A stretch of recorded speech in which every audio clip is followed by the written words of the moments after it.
प्रिय दर्शकों नमस्कार। आइए सुनते हैं आज का मुख्य समाचार। सेल राउरकेला इस्पात संयंत्र में नई उच्च क्षमता वाली COG फ्लेयर स्टैक की स्थापना का कार्य प्रारंभ।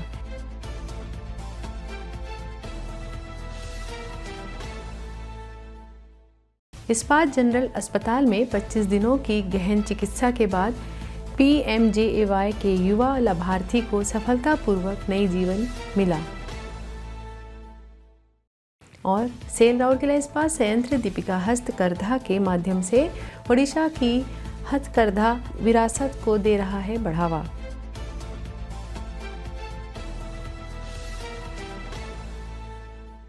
अब समाचार विस्तार से।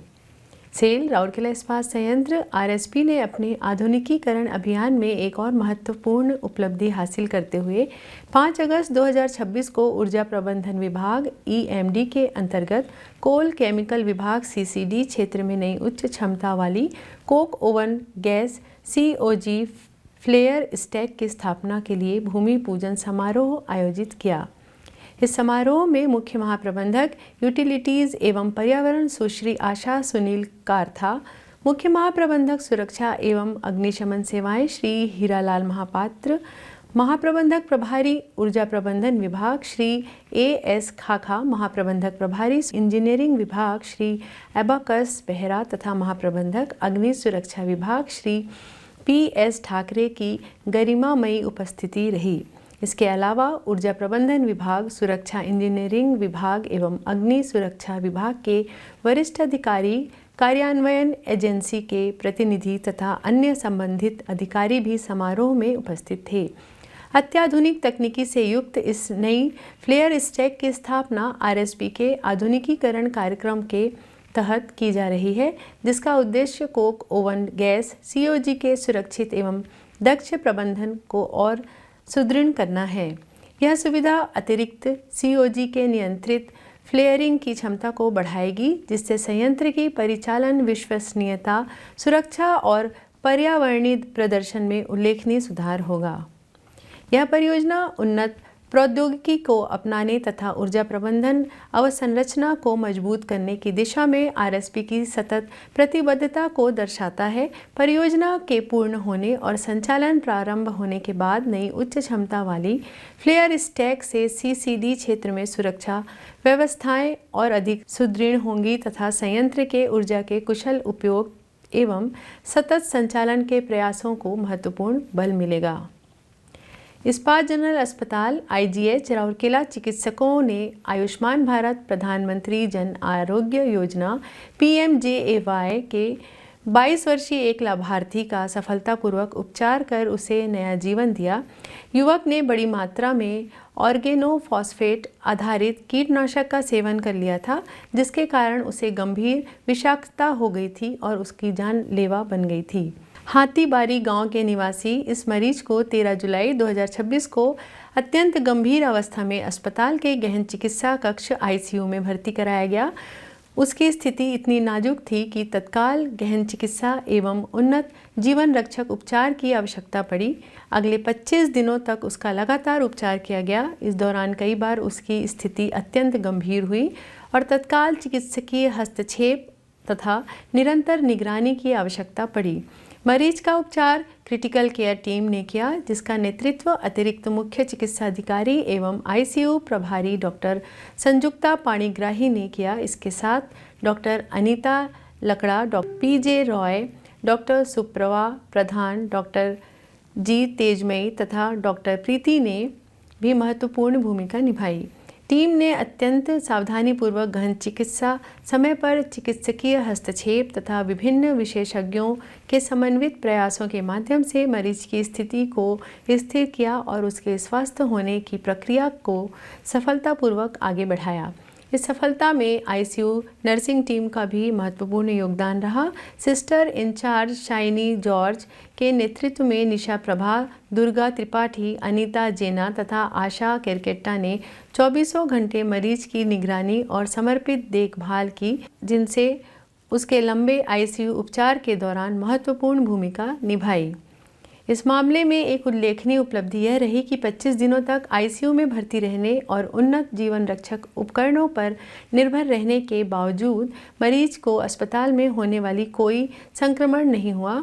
यह आईसीयू में संक्रमण नियंत्रण संबंधित कड़े मानकों तथा उत्कृष्ट नर्सिंग देखभाल का प्रमाण है। इन मानकों को बनाए रखने में कनिष्ठ नर्सिंग कर्मियों सुभस्मिता, सबिता, अर्चना, गौरी, सिशिल्या, मैगडली तथा सुजीत का भी महत्वपूर्ण योगदान रहा, जिन्होंने मरीज की अत्यंत सावधानीपूर्वक देखभाल सुनिश्चित की। स्वास्थ्य में धीरे धीरे सुधार होने के बाद मरीज को इंटेंसिव लाइफ सपोर्ट से हटाया गया तथा स्वास्थ्य अवस्था में स्थिरता आने पर उसे अस्पताल से छुट्टी दे दी गई। यह सफलता इस्पात जनरल अस्पताल में उपलब्ध उन्नत क्रिटिकल केयर सुविधाओं, अनुभवी विशेषज्ञ चिकित्सकों, समर्पित नर्सिंग टीम, वैज्ञानिक उपचार पद्धतियों तथा आधुनिक गहन चिकित्सा अवसंरचना का प्रमाण है। साथ ही यह पश्चिमी ओडिसी के लोगों को उच्च गुणवत्ता वाली आपात एवं गहन चिकित्सा सेवाएं उपलब्ध कराने के प्रति अस्पताल की निरंतर प्रतिबद्धता को भी दर्शाती है, ताकि सबसे गंभीर चिकित्सा आपात स्थितियों में भी मरीजों को समय पर समग्र एवं प्रभावी उपचार मिल सके।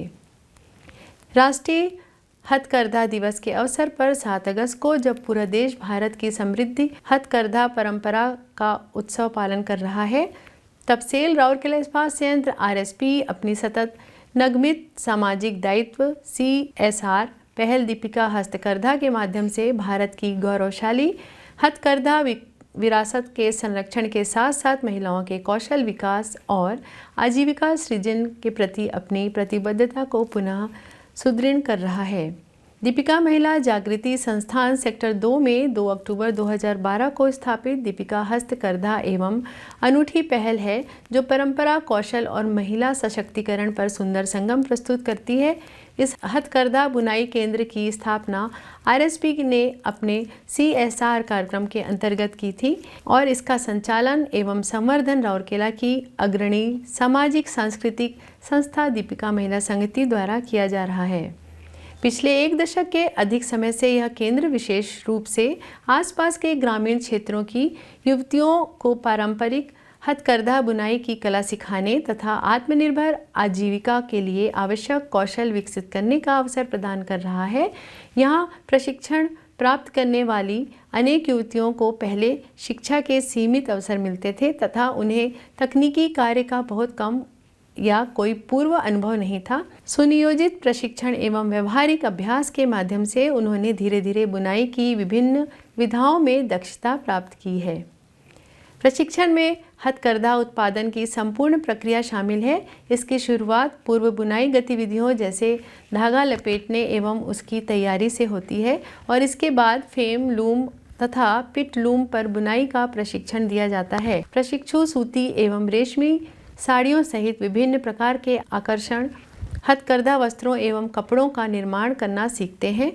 इससे उन्हें पारंपरिक शिल्पकला के साथ साथ व्यवहारिक उत्पादन संबंधित कौशल भी प्राप्त होता है। वर्तमान में इस केंद्र में 11 प्रशिक्षु हथकरघा बुनाई की बारीकियां सीख रहे हैं। यह पहल केवल प्रशिक्षण तक सीमित नहीं है, बल्कि महिलाओं को ऐसा सहयोगात्मक वातावरण भी उपलब्ध कराती है जहां वे आत्मविश्वास विकसित कर सके, आर्थिक रूप से आत्मनिर्भर बन सके तथा हथकरघा क्षेत्र से जुड़े विभिन्न अवसरों का लाभ उठा सकें। प्रशिक्षण अवधि के दौरान महिलाओं को मासिक वजीफा भी प्रदान किया जाता है, जिससे वे अपने कौशल का विकास करते हुए बिना किसी आर्थिक बाधा के प्रशिक्षण कार्यक्रम को सफलतापूर्वक पूरा कर सके। दीपिका हस्तकरघा के तैयार किए गए हथकरघा उत्पादों का विपणन राउरकेला के सेक्टर 5 मार्केट स्थित हाउस ऑफ दीपिका के समर्पित बिक्री केंद्र के माध्यम से किया जाता है। इसके अतिरिक्त विभिन्न प्रदर्शनियों एवं अन्य मंचों पर भी इस उत्पादों का प्रदर्शन एवं विक्रय किया जाता है। इससे प्रशिक्षुओं और बुनकरों को अपनी शिल्पकला का प्रदर्शन करने का अवसर मिलता है तथा भारत की समृद्ध हथकरघा परंपरा को व्यापक जनसमुदाय तक पहुंचाने में सहायता मिलती है। वर्ष 2012 में स्थापना के बाद से दीपिका हस्तकरघा न केवल महिला सशक्तिकरण की दिशा में महत्वपूर्ण योगदान दे रहा है, बल्कि भारत की प्राचीन एवं समृद्ध हथकरघा परंपराओं के संरक्षण, संवर्धन और प्रचार प्रसार में भी उल्लेखनीय भूमिका निभा रहा है। इसके साथ ही RSTV न्यूज़ बुलेटिन का यह संस्करण यही समाप्त होता है। नमस्कार।